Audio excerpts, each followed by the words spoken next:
हा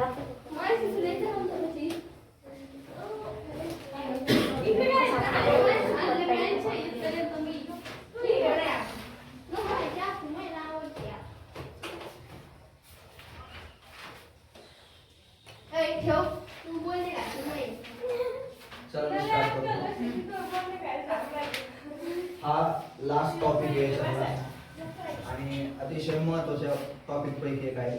आयसोटोप आणि आयसोबार नावाची अजून एक कन्सेप्ट आहे, म्हणजे तुम्हाला नाही आहे आयसोबार, कदाचित 9वी किंवा 10वी किंवा 12वीला आहे. सध्या आयसोटोप आहे. आयसोटोप समजायला एकदम सोपे असतात. आतापर्यंत आपण पाहिलं की 118 एलिमेंट्स आहेत टोटल, आणि सांगता येत नाही, कदाचित काही एलिमेंटचा शोध लागू शकतो. नॅचरल एलिमेंट त्याच्यामध्ये किती आहे? 92. नॅचरल एलिमेंट किती आहे? 92. आणि याचा अर्थ बाकीचे एलिमेंट्स हे लॅबमध्ये तयार करण्यात आले. जसं ते मॅडम मेरी क्युरी आणि पेरी क्युरी सांगितलं होतं मी, त्यांनी एक शोध दिला, रेडॉन नावाचं एलिमेंट आहे. तर त्याचप्रमाणे 118 एलिमेंटचे गट करण्यात, जसं आपण 5 किंगडम सिस्टीम बायोलॉजीमध्ये पाहतो की संपूर्ण विश्वामध्ये जे काही जैविक घटक आहेत ते 5 गटामध्ये विभागलेले आहेत. तसं या संपूर्ण विश्वाचं विशेष म्हणजे सगळे एलिमेंट कसे आहेत? निर्जीव आहेत. विज्ञानाच्या भाषेत, विज्ञानाच्या व्याख्येनुसार ते कसे आहेत? नॉन लिव्हिंग आहेत. पण सगळं लिव्हिंग वर्ल्ड ह्या 118 एलिमेंट निर्जीव पासून बनतं. एक विशेष गोष्ट आहे, ते सजीव बनतात. हे विशेष आहे त्या प्रत्येक गोष्टीचं. Yes, absolutely. सगळे 118 एलिमेंट जे आपल्या शरीरात आहेत ते सगळे निर्जीव आहेत, पण त्याचं कॉम्बिनेशन असं एकत्र आलं की सजीव तयार झाला. त्यामुळे एक आश्चर्य म्हणू शकतो आपण. आणि विशेष म्हणजे पृथ्वीवरच आहे आजपर्यंत. तर 118 एलिमेंटचे पण जर आपण अभ्यास करायला गट केले तर अभ्यास करायची सुरुवात जॉन डाल्टन पासून झाली. अणूच्या लेवलचा विचार केला, जनरल जर विचार केला तर धातू आणि अधातू एवढेच 2 गट माणसाने पूर्वी केले होते. परंतु काही काळाने त्यांना असा शोध लागला की काही एलिमेंट असे आहेत की ज्याच्यामध्ये धातू आणि अधातू, मेटल आणि नॉन मेटल दोघांचं पण गुणधर्म आहे. मग त्याला काय नाव दिलं त्याने? मेटलॉइड्स असं नाव दिलं. धातू सदृश्य मराठी शब्द आहे ते 5 आहेत. सिलिकॉन त्याचं सगळ्यात महत्वाचं आहे. सिलिकॉनचं महत्व काय आहे?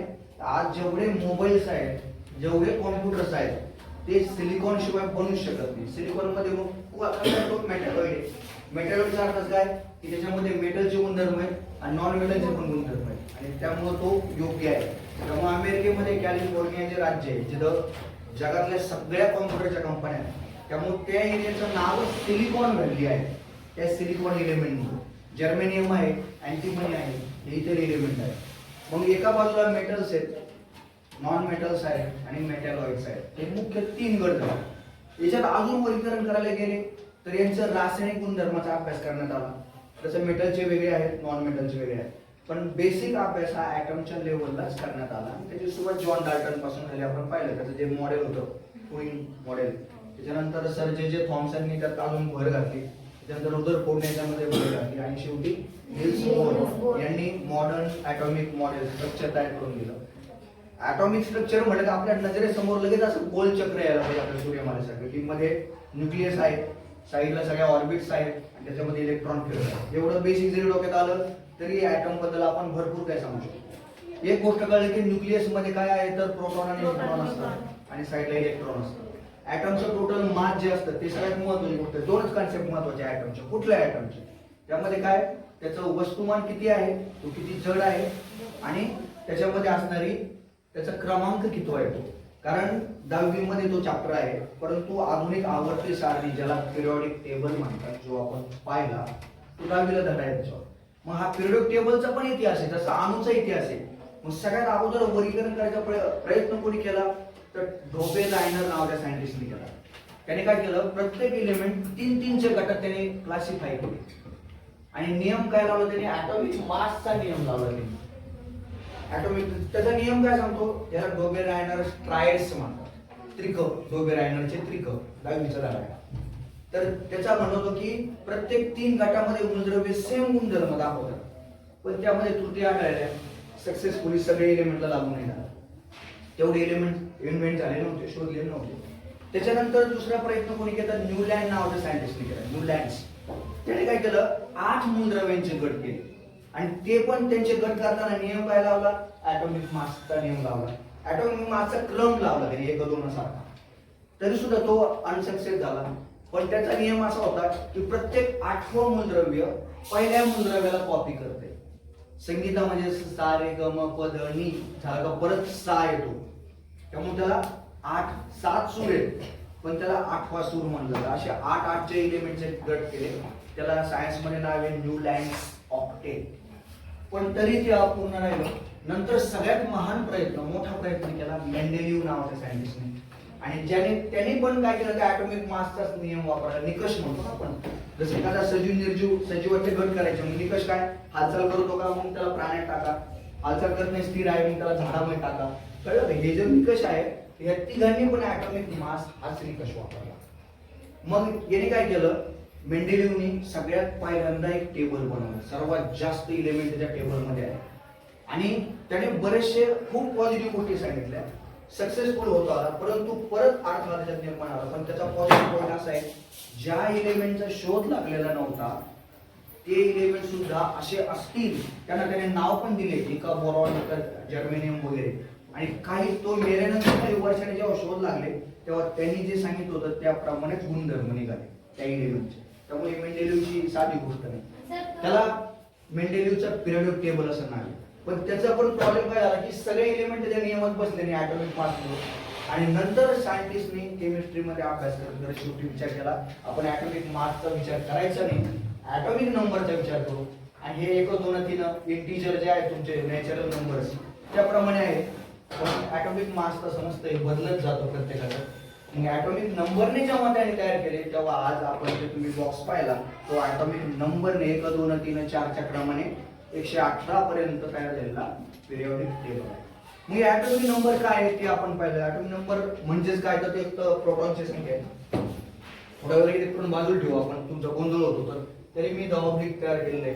प्रोटॉन म्हणजेच काय, सॉरी ऍटॉमिक नंबर म्हणजे काय, एक तर ती प्रोटॉन किंवा इलेक्ट्रॉनची संख्या. हे लक्षात राहिलं पाहिजे मुळात की तो अंक काय सांगतो. थोडक्यात इथं मी काय झेड लिहिलं, इथं 11 लिहिलं, याचा अर्थ याची प्रोटॉनची संख्या 11 आहे. आणि प्रोटॉनची संख्या असते तितकीच इलेक्ट्रॉनची संख्या असते, म्हणून इलेक्ट्रॉन सुद्धा किती.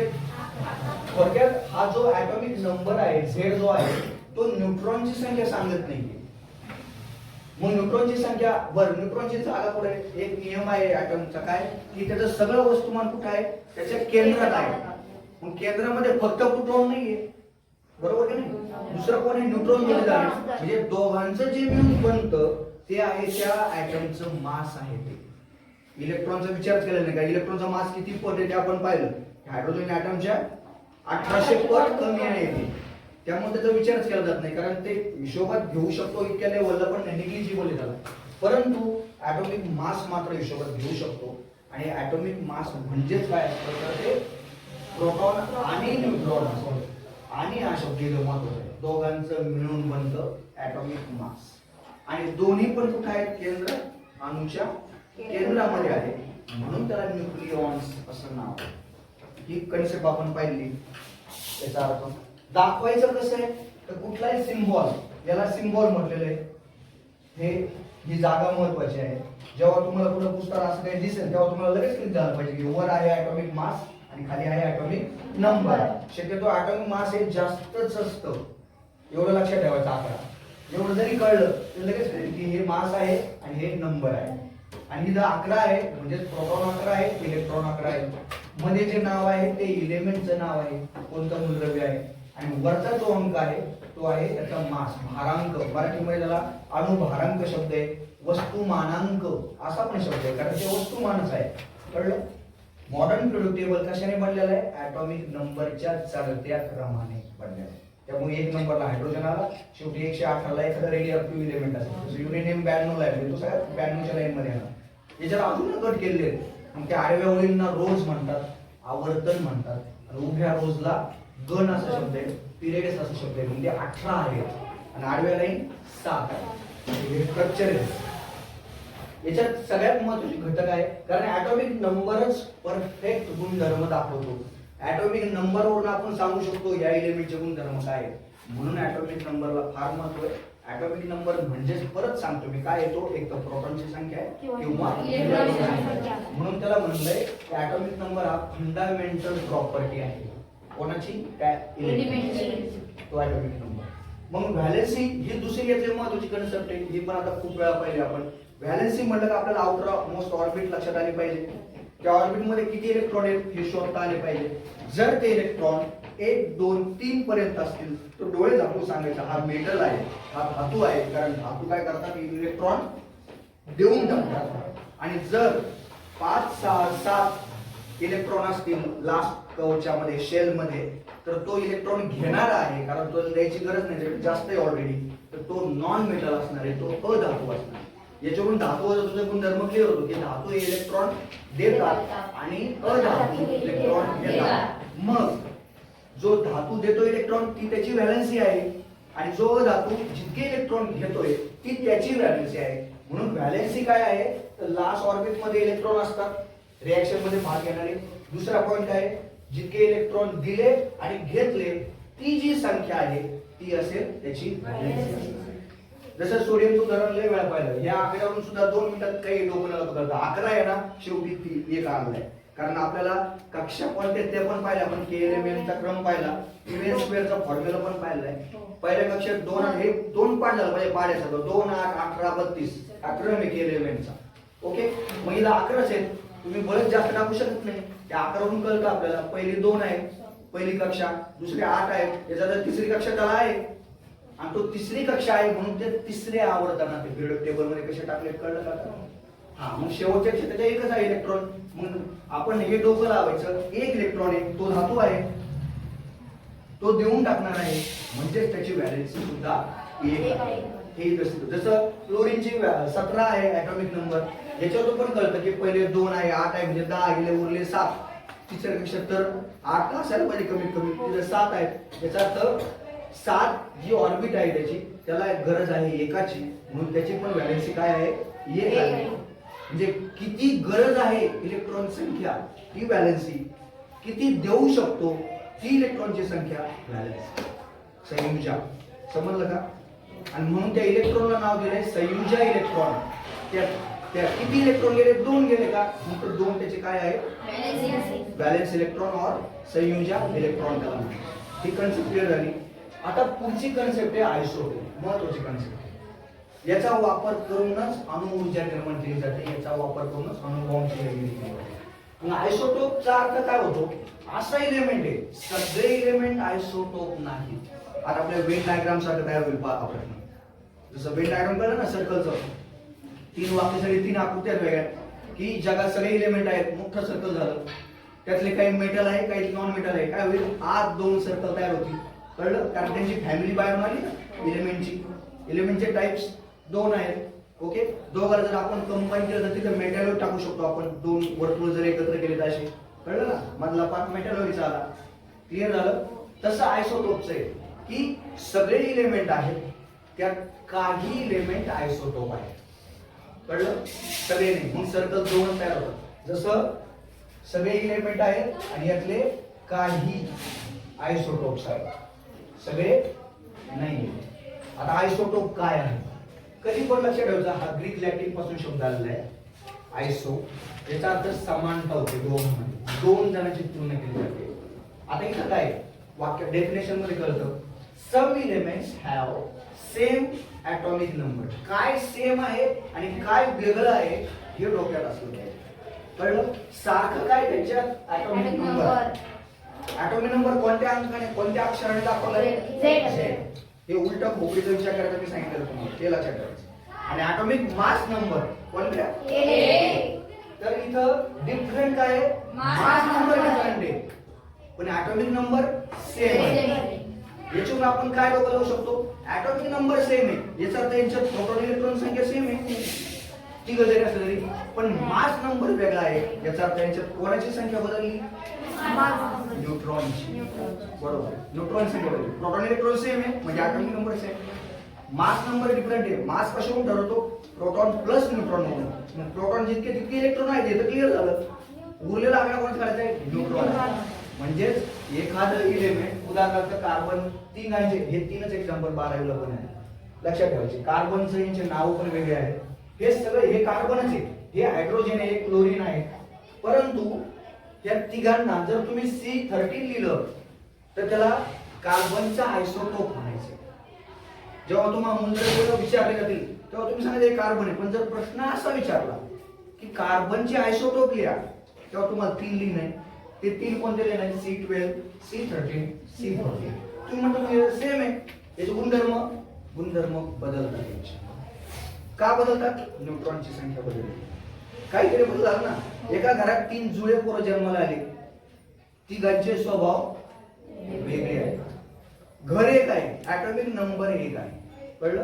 प्रोटॉन इलेक्ट्रॉन आई बाप एकच आहे, स्वतःचे गुणधर्म न्यूट्रॉन नावाचे बदलले. आलं लक्षात? त्याच्यानंतर दुसरं हायड्रोजन. याचे नाव वेगळे आहेत. हायड्रोजन, ड्यूटेरियम, ट्रिटियम असे पण यांना नाव आहे. तर ह्या याच्यावरून आता हे असं लिहितात, पण लिहिण्याची ऍक्च्युअली पद्धत आयसोटोपची अशी आहे. आणि याच्याकडे जर पाहिलं आपण तर आपल्याला सहज कळतं की सेम अंक आहेत खाली. मग खाली का? आता सिम्बॉल आपण शिकलोय. खाली कोण आहे? झेड. म्हणजे तो कोण आहे? ॲटॉमिक नंबर आहे. जो वरचा आकडा बदललाय, डेफिनेशन काय सांगते? डिफरंट मास नंबर आहे. त्याच्यात वरचे जे अंक आहेत ते काय दाखवत आहेत? Atomic mass. ओके. याच्यावरून तुम्ही प्रोटॉन न्यूट्रॉन संख्या लगेच काढू शकता की नाही? बरोबर की नाही? खालच्या संख्येवरून कोणाची संख्या मिळेल तुम्हाला? प्रोटॉनची किंवा न्यूट्रॉनची. आणि वर मास नंबर म्हणून आपल्याला प्रोटॉन आणि न्यूट्रॉन असतात. प्रोटॉनची संख्या खालची जर वजा केली वरच्या याच्यातून तर कोणाची संख्या मिळेल आपल्याला? न्यूट्रॉनची संख्या मिळेल. बरोबर? थोडक्यात आहे ना, ॲटॉमिक नंबरला जरी मी पी ऑब्लिगेट केलं ना, तुमच्यासाठी अजून सोपं करू. ॲटॉमिक नंबर म्हणजे प्रोटॉनची संख्या. ओके. कारण जेवढे प्रोटॉन जगात आहेत प्रत्येक म्हणजे तितकेच इलेक्ट्रॉन आहेत. त्यामुळे गोंधळ कमी करायला आपण अजून काय आयडिया करू? ॲटॉमिक नंबर म्हणजे प्रोटॉनची संख्या. क्लिअर? मग आता काढायची कोणाची आहे? न्यूट्रॉन. बरोबर की नाही? मग 12 मधून 6 गेले इथं पहिल्या मध्ये. हा कार्बनच आहे. लक्षात येते? कारण कार्बन 12 6 आहे. क्लिअर? म्हणजे 6च याच्यात काय? न्यूट्रॉन आहे आणि 6 प्रोटॉन आहेत. इलेक्ट्रॉन विचारले नाही, इलेक्ट्रॉन 6 आहे खालच्या इलेक्ट्रॉन. शेजारी आहे 13 6 कार्बन आहे. याच्यावर न्यूट्रॉन किती आहेत? 6. याच्यामध्ये न्यूट्रॉन किती? 8. क्लिअर झालं? याला मराठीमध्ये समस्थानिक असं शब्द. सम जागा सम आहे त्यांची, सेम आहेत ते, परंतु त्यांच्यातले गुणधर्म वेगळे आहेत. हे प्रत्येकाचं गुणधर्म वेगळं आहे.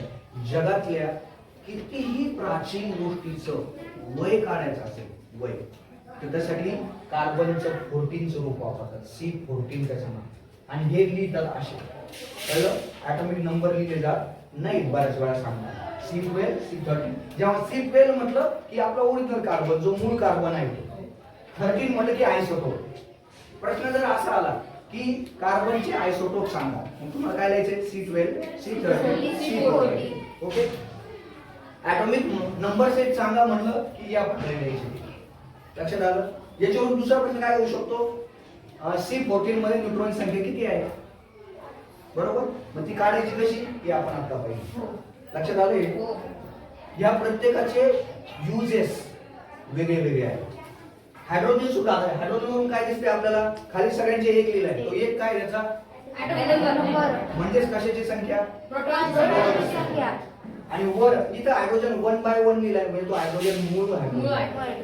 शेजारी दुसरा त्याचा आयसोटोप आहे, त्याचं रूप म्हणा. कळलं? तिथं न्यूट्रॉन किती आले? एक न्यूट्रॉन आला. मूळ हायड्रोजन मध्ये न्यूट्रॉन नाही, त्याच्या आयसोटोप मध्ये मात्र आहे. तुम्ही मग आयसोटोप कुठे सापडले? हायड्रोजन किंवा या एलिमेंटचा अभ्यास करताना यांचेच गुणधर्म असणारे, सेम ॲटॉमिक नंबर असणारे, दुसरा कुठल्याही एलिमेंटचा गुण न दाखवणारे पदार्थ सापडले. मग सायंटिस्ट त्याला आयसोटोप नाव, त्यांचेच रूप आहे. आणि मग इथं H3 दिसतोय, याचा अर्थ याच्यामध्ये 2 न्यूट्रॉन आहेत. क्लिअर? शेजारी क्लोरीन, हे पण फेमस आहे.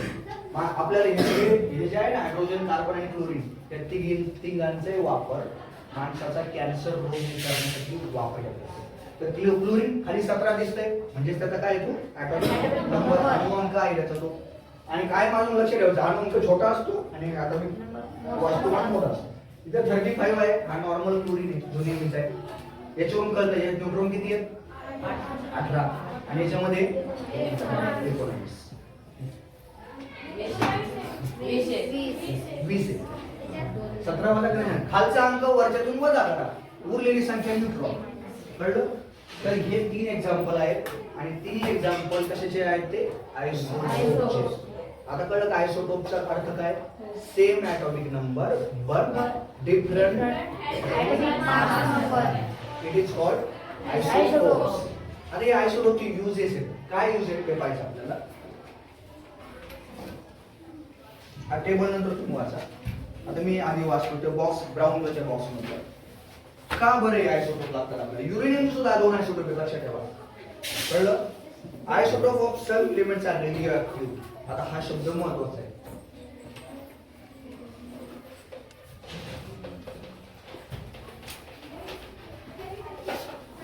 काही एलिमेंटचे आयसोटोप काय आहेत? ते स्वतः रेडिओएक्टिव्ह नाहीत, पण त्यांचे आयसोटोप मात्र रेडिओएक्टिव्ह. भारताला अणुऊर्जेच्या गरजेसाठी उभे बाबांनी सुरुवातीला प्रयत्न केला. भारतामध्ये थोरियमचे साठे खूप आहेत. थोरियम एलिमेंट TH हे रेडिओएक्टिव्ह, म्हणजे याच्यामधून काय होते? अणुऊर्जा बाहेर पडते. अल्फा बीटा गॅमा किरण बाहेर पडतात, रेडिओएक्टिव्हिटी त्याला होते. परंतु सगळ्यात चांगलं एलिमेंट काय आहे? ते युरेनियम. त्याचा वापर केला जाऊ शकतो. युरेनियमचे आयसोटोप आहेत. Isotope of some elements are radioactive. काही they are used in various fields. वेगवेगळ्या क्षेत्रामध्ये यांचा वापर होतो त्या आयसोटोपचा.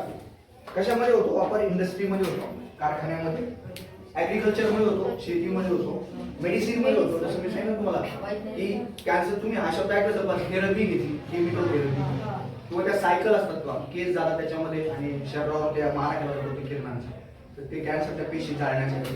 त्याच्यानंतर रिसर्च फील्डमध्ये संशोधनासाठी याचा वापर होतो. आता पहा, इथे एलिमेंटचं नाव दिले, प्रत्येक एलिमेंट आणि त्याचा यूज काय होतो हे इथं पाठ असलं पाहिजे आपल्याला. युरेनियम 235 कळलं? हे युरेनियम लिहिला कसं जाणार? तासा. कळलं? ॲटॉमिक नंबर, मास कळलं? याच्यातून हा वजा केला, उरलेली न्यूट्रॉनची संख्या. कळलं? तर uranium 235 is use for nuclear fission and production of electricity. आता अणुबॉम्बच्या क्रियेमध्ये 2 क्रिया, कन्सेप्टच एक मोठी कन्सेप्ट आहे. एखाद्या सांगून मी तुम्हाला थोडक्यात सांगतो.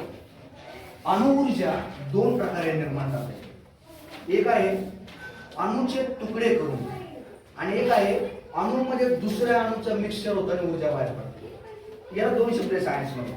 एक आहे फ्युजन आणि दुसरी आहे फिशन. फिशनचा अर्थ होतो तुकडे होणं आणि फ्युजनचा अर्थ होतो मिक्स होणं. सूर्यावर जी क्रिया चालते ती ॲटॉमिक फ्युजन आहे आणि आपण ज्या युरेनियमचा वापर करतो ती ॲटॉमिक फिशन आहे. म्हणून तिला काय वापरलं? युरेनियमचा यूज काय होतो? ॲटॉमिक फिशन करून इलेक्ट्रिसिटी तयार करायला, ऊर्जा निर्माण करायला. बॉम्ब मध्ये पण तीच कंडिशन असते. मग तो बॉम्ब का तयार होत नाही त्या अणुभट्ट्यात, हा प्रश्न पडू शकतो आपल्याला. तो बॉम्ब तयार होण्यासाठी आणि बॉम्ब न तयार होण्यासाठी एक कंडिशन असते, याला चेन रिएक्शन म्हणतात. एक टॉपिक घेऊ आपण की न्यूट्रॉनचा जर मारा केला युरेनियमच्या न्यूक्लियसवर तर त्याच्यापासून स्फोट होऊन 3 एलिमेंट तयार होतात आणि काही न्यूट्रॉन कण बाहेर पडतात. परत ते न्यूट्रॉन कण दुसऱ्या युरेनियमचे अटॅक करतात. अशी चेन चालू होते त्यांची, याला चेन रिएक्शन म्हणतात. आणि ही चेन रिएक्शन अणुभट्ट्यामध्ये कंट्रोल केली असते, म्हणून बॉम्ब तयार नाही, मग ऊर्जा निर्माण होते. हा दोन्हीचा फरक आहे.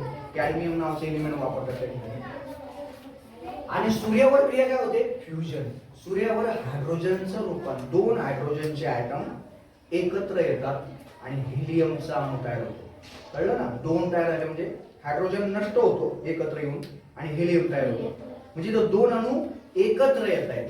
कळलं? 1 + 1 = 2. साधी गणित क्रिया आहे ना, तर याला फ्युजन शब्द. फ्यूजचा अर्थ होतो एकत्र येणं, मिक्स होऊन जाणं आणि हिलियम तयार होतो. याच्यात प्रचंड ऊर्जा, म्हणजे जे ऊन बाहेर पडले आपल्याला आता जो प्रकाश दिसतोय, ही क्रिया दर सेकंदाला प्रचंड मोठ्या प्रमाणावर चालू आहे सूर्यावर. म्हणजे जर विचार केला आपण तर अख्ख्या पृथ्वी 1600 पृथ्वी लागतील आपल्याला, एक नाही लागणार. 1600 पृथ्वी अणुबॉम्बने जर उडवल्या तर किती दिसेल तेवढं सूर्यावर दर सेकंदाला चालू आहे. म्हणून आपल्याला ऊर्जा मिळते. तर ही क्रिया कोणती? ॲटॉमिक फ्युजन नावाची क्रिया. हायड्रोजनचं रूपांतर हेलियम मध्ये. आणि ॲटॉमिक फिशन म्हणजे युरेनियमला तोडलं जातं न्यूट्रॉनचा मार्ग आणि इलेक्ट्रिसिटी तयार होते. आणि कोणतं युरेनियम वापरायचे तर युरेनियम 235 235 युरेनियम वापर.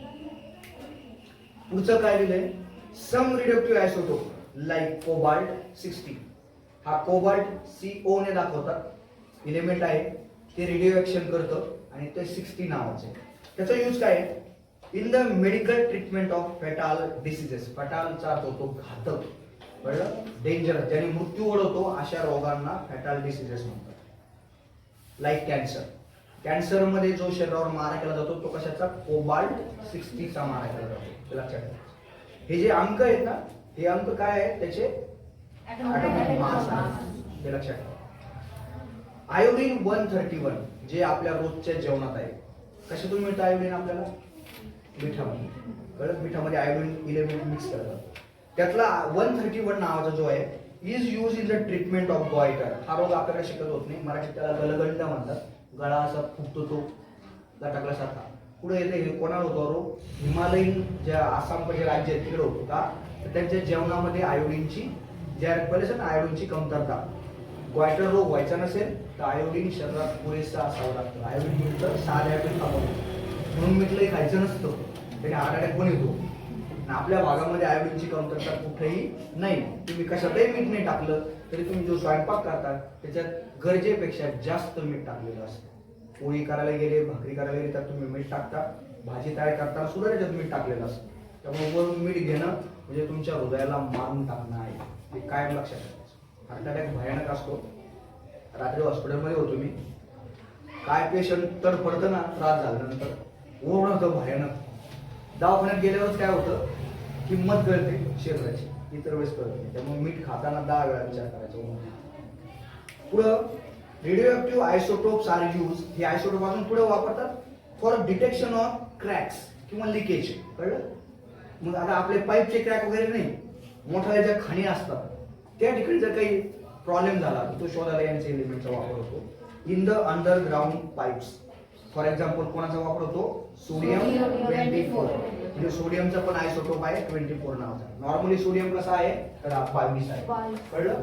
आणि 24 जो आहे तो आयसोटोप आहे सोडियम. याचा वापर काय होतो अंडरग्राउंडच्या पाईपलाईन आहेत काम आहे तिथं लिकेज शोधण्यासाठी. कोणत्या एलिमेंट कोणत्या आयसोटोपचा यूज काय आहे टेबल सारखं लक्षात ठेवायचं.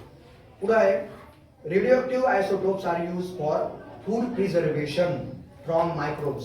जेव्हा मांस चिकन फळं दीर्घकाळ टिकवायचे असतात किंवा फॉरेनला पाठवायचे असतात त्यावेळेस ते जेव्हा पॅक करतात त्या बॉक्सवर या रेडिओएक्टिव्ह एलिमेंटचा आयसोटोपचा मारा केला जातो. का माहितीये का त्यांचा मारा केल्यामुळे ते अन्न सुरक्षित राहतं. त्याच्यावर कोणत्याही बॅक्टेरियाचा हल्ला होत नाही. दीर्घकाळ टिकतो.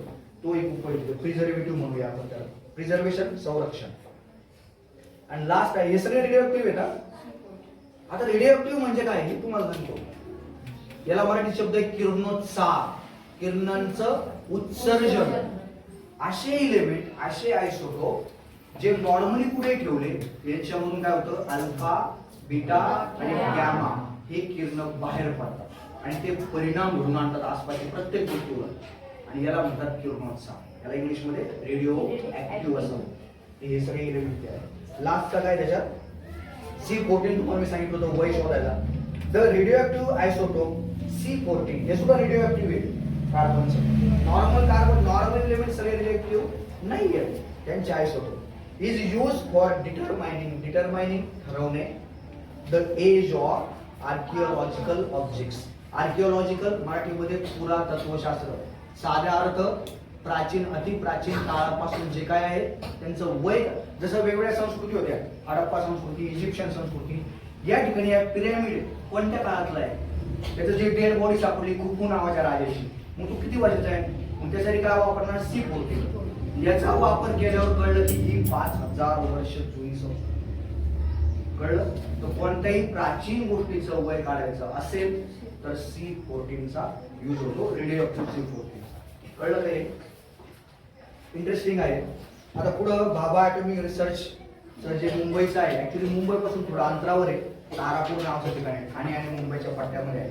ही भारतातली पहिली अणुभट्टी आहे. बहुतेक हिचं नाव अप्सरा आहे आणि डॉक्टर होमी बाबा ह्या माणसाच्या प्रयत्नामुळे पहिल्यांदा उभा राहिली.